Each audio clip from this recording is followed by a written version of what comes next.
Welcome to Insider Insights, where we dive into hot topics facing the financial services industry. Today, we're teaming up with Nasdaq to recognize Annuity Awareness Month. James Caparosa, Director of Insurance Sales at Nasdaq, sits down with John Carroll, Senior Vice President and Head of Annuities at LIMRA, to explore the vital role annuities play in retirement planning and long-term financial security. Listen in as they discuss the latest trends shaping the annuity marketplace, shifts in consumer adoption, and what both advisors and consumers need to know right now. Hello and welcome. I'm James Caparosa and we're live from the Nasdaq market site in Times Square. June is Annuity Awareness Month, a time to spotlight the vital role annuities can play in retirement planning and financial security. As a globally recognized and trusted leader empowering the world's financial markets, Nasdaq is proud to support Annuity Awareness Month and the many partners we serve across the insurance industry who make these products available to investors. Today, we're diving into the evolving landscape of annuities, how they're being modernized, how they can complement a broader financial plan, and why awareness and education around these products is more important today than ever. Joining me is John Carroll, Senior Vice President, Head of Annuities, LIMRA and LOMA, and he's going to be diving into current annuity market trends, adoption, and what consumers and advisors should know. John, thanks for joining us here at Nasdaq. Great, thanks. Great to be here. Great to see you. Awesome. Yeah. So let's start. You have a great kind of vantage point at LIMRA and LOMA and the seat that you sit. You guys provide such great research. And let's talk about the role that annuities play in addressing the growing retirement crisis in the United States. Yeah, it's a great question. I mean, you think about it, annuities have been around literally forever, right? They were around in the Roman Empire, right? True. It's a very simple idea. Give a lump sum, get back stream of payments, right? So that's worked its way through for lots of years. Go back about 100 years ago, right? Here in the United States, the core retirement was pension and Social Security, right? Social Security is still there. Pensions are a little bit different now, right? So you think about 40, 45 years ago with the introduction of 401k, right? The shift in pension. So when you talk about the crisis today, that's kind of what I think people are thinking about, right? Is the pension, that guaranteed income stream, has kind of gone away and people are nervous about Social Security. So where does the annuity step in?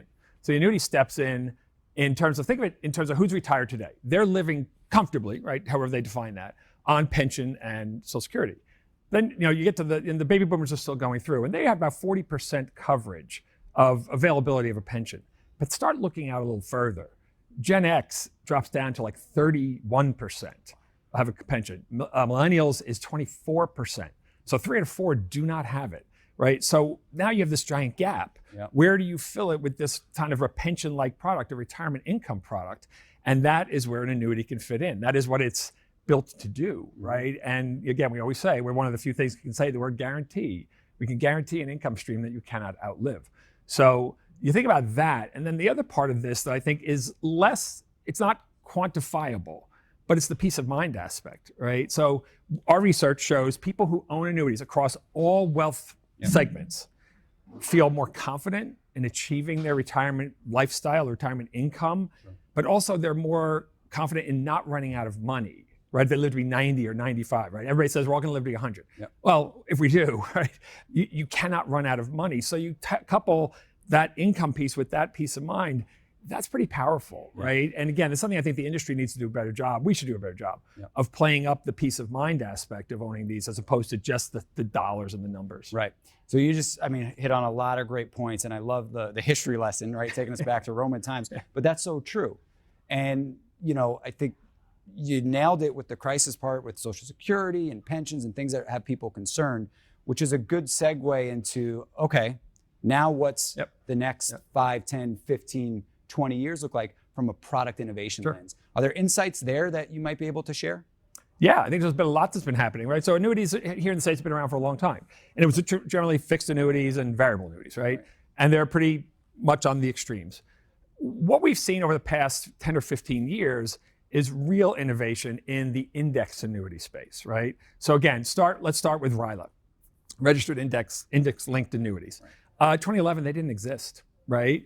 There was nothing. Equitable came out, I don't know if I can say that, but Equitable came out with the first one. And so you go back to 10 years, let's take a 10-year block. 10 years ago, sales in RILAs were less than $4 billion. Last year, they were over $65 billion. Huge, huge growth, right? From nothing to very significant. Why? Well, you think what a RILA does, it's combining all the good features. So you're taking something that is equity oriented, right? It's market oriented. So you're looking at the variable annuity side of the world. And yet you have the ability to control some of your risk, right? Not to get into a big product lesson, right? But it's important that you have underlying indices, right, that are market based. But in a RILA, you can say if you want to have protection, there's downside protection. That's the key. The more protection you want, the less you get on the upside. You give up upside. And vice versa. If you want more upside, you give up protection. So there's this buffer, right, that you get. But people are very comfortable with that. Right? Everybody likes upside, but they fear loss more, right? So to have that, I think, explains this explosive growth. Then you go over to the fixed index annuity, right? The FIA. Been around longer, right? Started from a higher base, but 10 years ago, that was $50 billion. Last year it was 127, right? So a double in 10 years. What's that? Well, that's more like a fixed annuity, right? You're getting a crediting rate. But again, that can move. It's an underlying, equity index. So again, depending on how the index does, depends on how you might do, but there's still that underlying floor. So those two things have changed everything, right? Fixed annuities have had a great run, but that's very much driven by interest rates. Interest rates come down, fixed sales will come down. These two have been low rate environment, high rate environment, every year setting new records. So that's a big deal, right? Two other things I think are interesting from a product perspective that are newer, I'd say emerging, but could be really meaningful 10, 15 years down the road. One is the fee-based annuity, right, that the IRA market is looking at.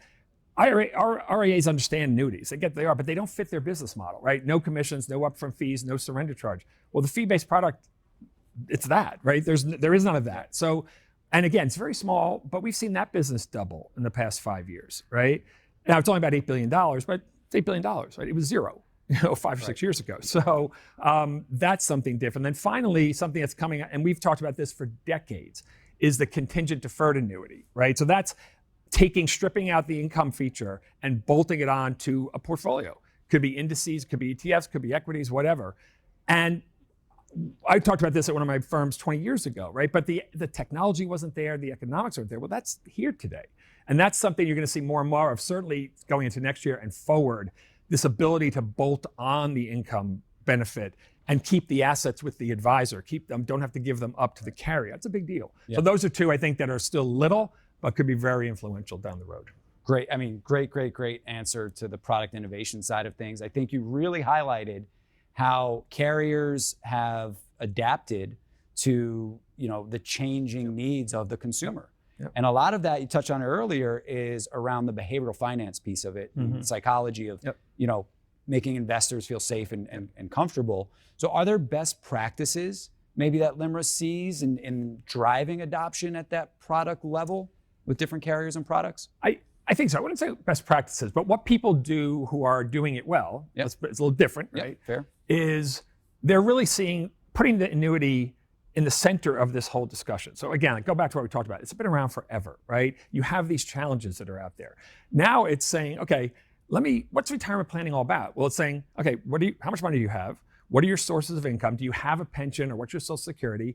And what do you need? What do you need? And let's do the math. Well, there's an income component in there, right? So a smart advisor, a good advisor will start to say, this can really play a role, especially the way they are now, right? Whether it's bolted to an IRA or this contingent, whatever it might be, that's something that you can bring into the picture. The hard part is we as an industry, it's very hard for us to illustrate that, right? The software isn't really great there.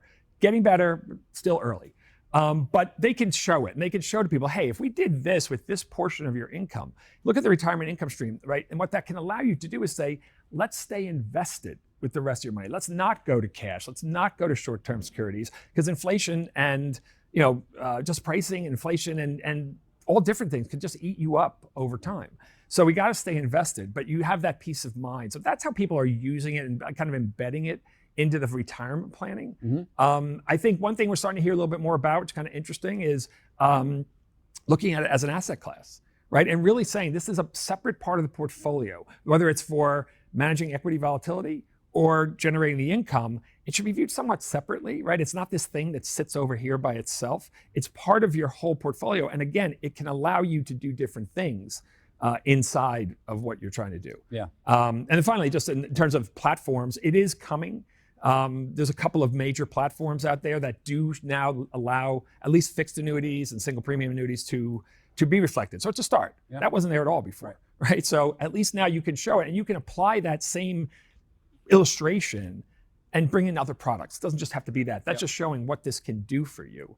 So a lot of things happening there. I wouldn't say, again, not best practices, but these are things people were doing. A lot of them are starting to do and think about. It's refreshing to hear you say like kind of there's emerging trends. Might not be there yet, right? Yes, but things are starting to progress. And I love how you mentioned kind of it's not what the product does, but not what it is, but what it does, for the investor, 100%. A lot of our conversation so far has been about retail and the individual investor and how annuities fit their individual plan. But another trend that we're seeing is, annuities kind of start to reach into institutional plans and workplace benefits and 401ks. Any insights or research that LIMRA has in that space? Yeah, we've been doing a lot there recently. Our head of research is a big fan of this. So we've got a lot going on in that space. And, we refer to it as in-plan annuities, right? And, it starts with the Secure Act 2.0, right? That clarified or took away some obstacles to having annuities inside of qualified plans. And you've seen an explosion since then, right? So let's look at some of the data, right? You look at, we estimate based on our studies, about 14% of plans currently have now, since the 2.0, have some version of an income annuity in their plan. About a quarter of plan sponsors are actively looking to put it in. Now, again, this was only a couple of years ago that this was even available. So you're starting to see it move, right? The industry's role has to be education, educating sponsors, educating advisors, right? Showing how this can work. The operational side is gonna be a little clunky, I think, for a while, but some of the products that are coming up are embedded in target date funds, right? That's a big deal, right? If you're just picking the target date fund, you already get it. Right. So that's huge. So we're seeing, we've got, I think 15 carriers are now in the space. It's a very hot topic, right? Because you do have to be big, I think, to be able to take it down. But the good news is no one or two carriers can control that market. It's massive, right? So you need the whole industry to come in and say, how can we help here? And you think about where that comes in. Think of the traditional annuity. It's really a little bit older, right? This is where you can start getting people in their 20s and 30s, every paycheck, right? Putting a little bit into it. We think that, talk 20, 30 years down the road, could be a significant impact on what retirement looks like, addressing the crisis, right? You've been buying this little thing since you were 25. And by the time you're 60, it could be meaningful in terms of what it's going to point. And you didn't even know, right? You didn't even pay attention to it. So I think that, plus the fact that people talk about their 401ks, it's in the press all the time, annuities are now mainstreamed in the retirement space, right? So I think you'll be hearing about it more, you'll be hearing about it at work. It just helps promote the whole idea that these things really do work and they're good for you. Yep. And as far as the reason why we're here for June and Annuity Awareness Month, I think you just hit the nail on the head in what that does for the awareness and education piece, absolutely. Right? The more prevalent annuities can become, and the 401k, the workplace plans are such a big part of where everyone looks every day. It only helps the overall business. That's right. Right. That's right. And another piece that you hit on that maybe I want to kind of go back to and close with is the education piece and how important that is for not just advisors, but investors. So if there's one place someone's listening and they want to go and enhance their education and awareness on annuities, would there be one place that you would maybe send them to get started?